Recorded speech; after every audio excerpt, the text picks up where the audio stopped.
So I feel like I don't ask for much driving on these food delivery apps here in Pittsburgh, and I have driven on basically all of them, from DoorDash to the discontinued Postmates to Uber Eats to the discontinued Amazon restaurants. I've been trying to get onboarded forever on Grubhub, but I've driven with my brother Matt here in Pittsburgh. He's onboarded on Grubhub. And after thousands of those trips and transactions, I gotta tell you, there's really 4 worst problems that you're gonna experience as a driver. Now, there's a lot more than this, but again, these are kind of the biggest pain points. Drop a like if you agree with any of these and share your own down below in the comments. Number 1, restaurant delays. And we have talked about this a little bit. So I just wanna say, number 1, your strategy when it comes to delays is to have almost a 3-strike in your out rule. Maybe you have a 1-strike in your out rule. I don't know. Let me know. But, you go to the restaurant, they drop the ball, they say it's going to be 5 minutes, it turns into 20 minutes, or consistently, again, they're just dropping the ball and they're not ready. So you might want to construct that blacklist and say, hey, I'm not picking up from that location. Number 2, that is not talked about a lot, so pay attention to this. It's actually several things lumped into one here. It's app problems. Problems and errors. And let me show you this quick example here from a recent shift with Matt and myself here. This on Grubhub. So check it out. It's a burger place here in Pittsburgh called Stack Burgers and Beers for $13.05. And now we can see the mileage on Grubhub that is brand new. Let me know in the comments if you can see the miles as well. So you're driving from your current location, right, to this stacked burger place to make the pickup. You got to find parking. Parking could be tough, right, depending on your marketplace. And you enter the restaurant. It's busy, right? They got a lot of customers. Staff are zipping around, and you're just trying to flag someone down, right? So you get an associate there, and they check your phone. You say, hey, I got this stacked burgers and beer pickup. I have a pickup for so-and-so, right? For Jeff, whatever the customer's name is. So they usually got like a couple iPads, they got computer screens, they got a lot of different apps running at the same time. Maybe like you as a food delivery driver, right? So they're leafing through the orders on Grubhub, and they keep leafing through it, and ultimately they turn back around to you and say, hey, we don't have an order for Jeff.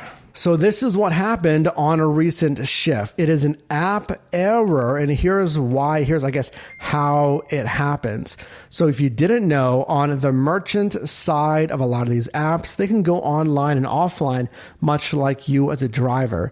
So what the driver told Matt was, hey, again, we don't have the order, and we actually stopped taking takeout orders, whatever it was, 30 minutes ago, 45 minutes ago. So I'm guessing somewhere in that communication chain of these apps, it sent the request to the driver, which was of course Matt, and probably, it most likely sent the confirmation to the customer as well.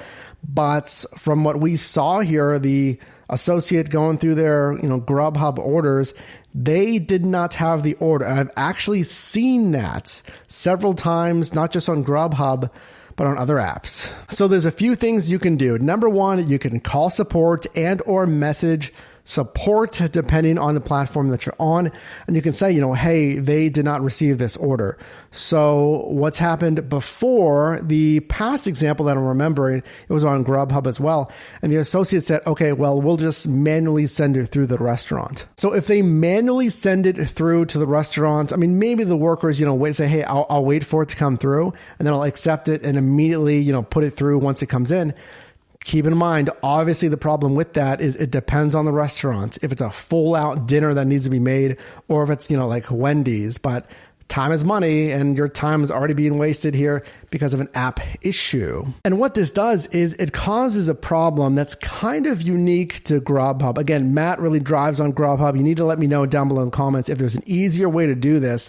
But traditionally, you might have to call support on Grubhub to cancel this order. For instance, again, an order that the restaurant didn't even receive, and that is a big pain versus just easily being able to cancel like you can on DoorDash and Uber Eats. Another app issue I'll mention briefly are outages. Now, I have seen less outages.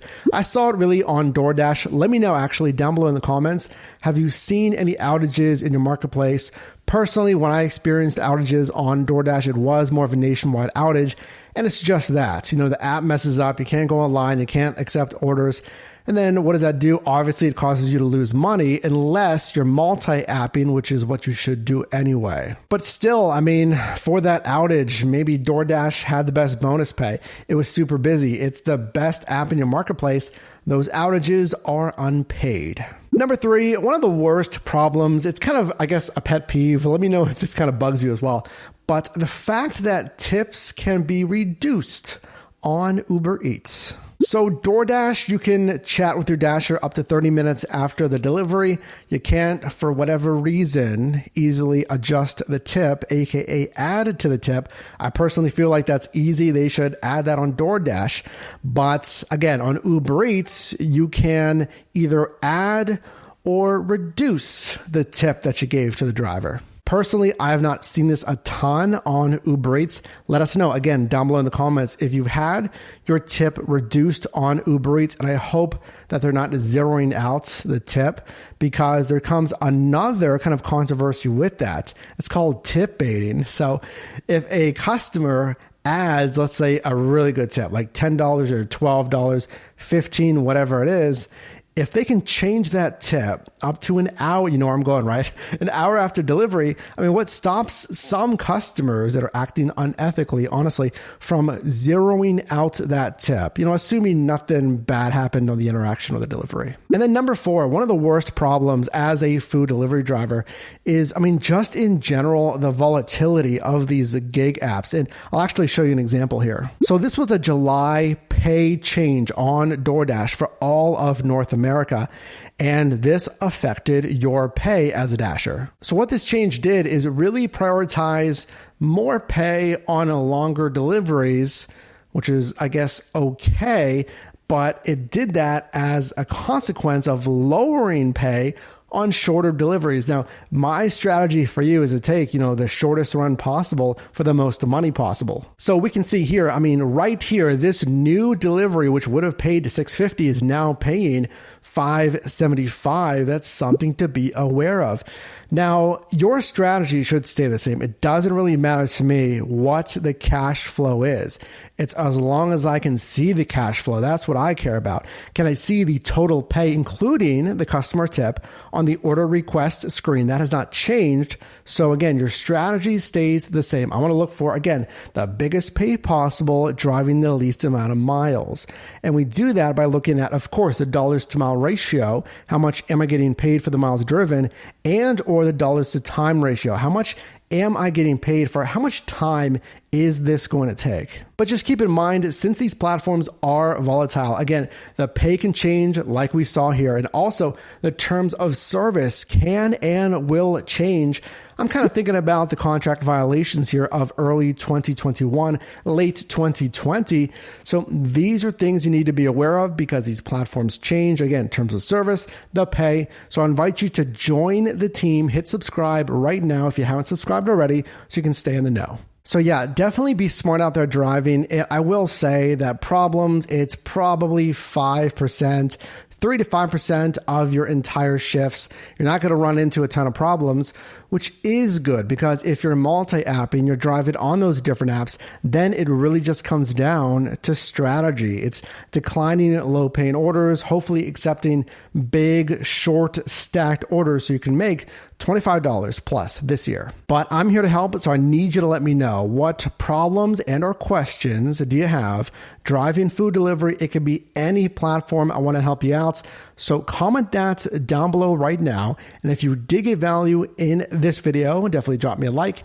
And you can also click or tap screen here for my newest video, as well as a video recommended for you. And I'll see you in the next one.